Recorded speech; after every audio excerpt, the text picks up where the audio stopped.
पत्नी से छुटकारा, दिल छूने वाली कहानी। बेटा अपने पिता के पास गया और बड़ा परेशान होकर बोला, मैं अब मेरी पत्नी के साथ एक पल भी नहीं बिता सकता। वो मुझे आंखों में चुभती है।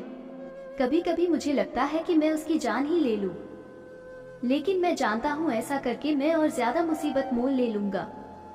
पिताजी, मैं आपके पास आया हूं, अब आप ही मुझे कोई रास्ता बताइए। पिता ने एक गहरी सांस भरी और बोले, देख बेटा, मैं तुम्हें तुम्हारी पत्नी से छुटकारा दिला सकता हूँ। मेरे पास एक धीमा जहर है जो व्यक्ति को धीरे धीरे खत्म करता है। मैं तुम्हें वो देने के लिए तैयार हूँ, बस तुम्हें मेरी एक शर्त माननी होगी।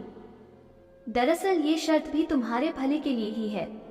तुम्हें आज से ही अपनी पत्नी से अच्छे से अच्छा व्यवहार करना होगा, उससे प्यार से बात करनी होगी, उसका एक बच्चे की तरह ख्याल रखना होगा, उसकी बातें, उसकी शिकायतें सुननी होगी, और ये सब इसलिए ताकि जब वो मरे तो किसी को तुम पर शक ना हो। थोड़ी देर तक वहां एक शांति छाई रही। फिर पिता ने कहा कि अगर ये सारी बातें तुम्हें ठीक लगे तो उस डब्बी में वो सफेद पाउडर है, उसे रोज थोड़ा थोड़ा अपनी पत्नी के खाने में डालते रहना। बेटे ने वो डब्बी उठाई और वहां से चला गया। 30 दिनों बाद बेटा फिर से जब पिता के पास वापस लौटा तो उसकी आंखों में आंसू थे, उसके चेहरे पर ग्लानि की भावना थी। वो अपने पिता के पैरों में गिर पड़ा और बोला, पिताजी, मैं अब अपनी पत्नी को नहीं मारना चाहता। मैं उससे बहुत प्यार करता हूँ।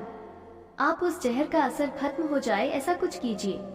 पिता ने अपने बेटे को उठाया और बोला, डरो मत, उस डब्बी में सिर्फ चावल का आटा था। असली जहर तो तुम्हारे मन में था, और मैंने जो तुम्हें शर्तें बताई थी वो उस जहर का तोड़ था। आप जब अपने मन में द्वेष, ईर्ष्या, गुस्सा, शक जैसे जहर को बना देते हो तो वो आपको अपनों से दूर कर ही देते हैं। उनसे निपटने का यही तरीका है कि अपनों की बात सुने, अपनों का ख्याल रखें, दया भाव रखें, माफ करना सीखें और ज्यादा अपेक्षा न रखें।